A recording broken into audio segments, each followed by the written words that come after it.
Dal Panopio, ang 6'1" guard na naglaro noon sa Batang Gilas Under 19.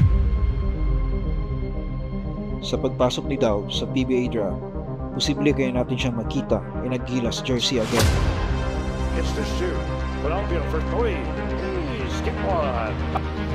Kaya tara, pag-usapan natin ang possible Gilas comeback ni Dal Panopio.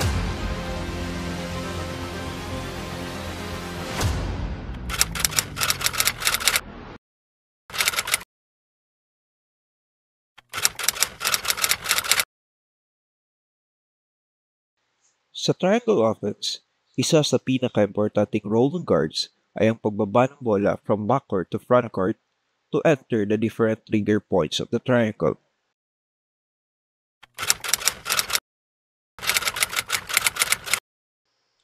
Isa sa problema na makikita natin sa kasalukuyang lineup ng Gilas Pilipinas ay ang kakulangan natin ng isang primary ball handler na kayang magbaba ng bola, especially sa mga situations kung saan pinipressure ng kalaban ang mga guards natin.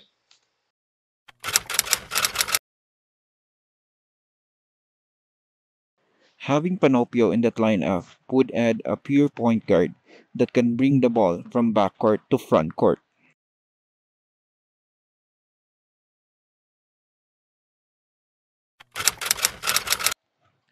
Sa triangle offense ni Team Cone, isa sa option ay ang pick and roll. Now having a Dal Panopio on the team would add more scoring options, especially on the pick and roll. Dal can play make off the pick and roll and just shoot the three if defense would not focus on him. Just try to imagine Kai Soto and Dal Panopio on the pick and roll together.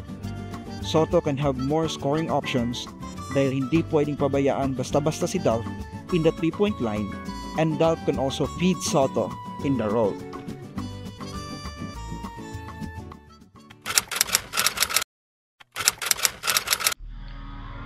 With Dal Panopio applying for this year's PBA draft, it only take a matter of time bago manotice ni Coach Tim kung kakailanganin na bang idagdag si Panopio sa kasalukuyang Gilas lineup natin.